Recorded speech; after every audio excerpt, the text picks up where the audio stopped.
कक्षा 9 संस्कृत विषय के पद्य पीयूषम के अंतर्गत रामस्य पितृभक्ति नामक पाठ का अगला श्लोक है।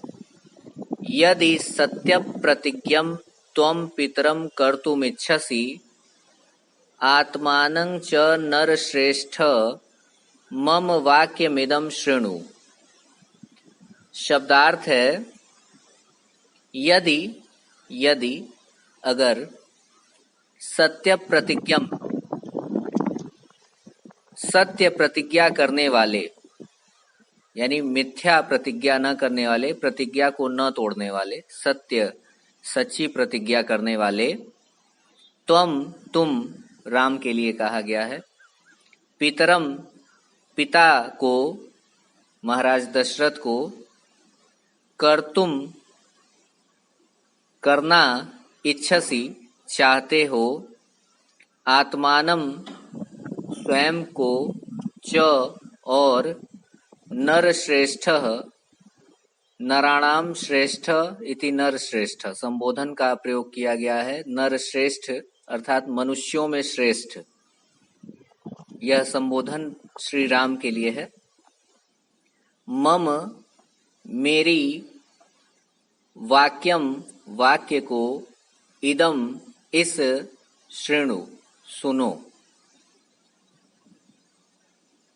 प्रस्तुत श्लोक में प्रभु राम को 14 वर्ष का वनवास जब प्राप्त होता है तो उस समय वह पिताजी के भवन में माता कैकेयी से वार्तालाप कर रहे हैं। उसी संदर्भ में यह श्लोक प्रस्तुत किया गया है, जिसमें कैकेयी कहती हैं कि यदि सत्य प्रतिज्ञम त्वं पितरम कर्तुम इच्छसि आत्मानं च नरश्रेष्ठ मम वाक्यमिदं शृणु।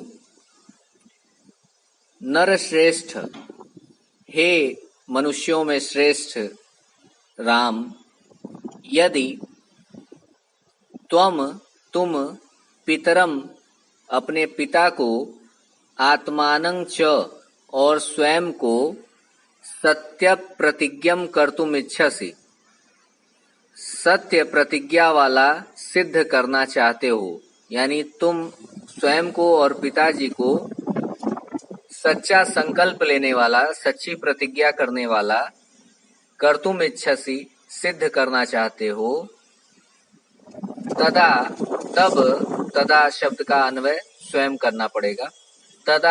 तब मम मेरी, इदम वाक्यम शृणु, तब मेरे इस वाक्य को सुनो। यहाँ तात्पर्य यह है कि कैकेयी का यह आशय है कि यदि राम स्वयं अपने वचनों की तथा अपने पिता के वचनों की अर्थात रघुकुल के वचनों की रक्षा करना चाहते हैं तो उन्हें माता कैकेयी की बात मान लेनी चाहिए।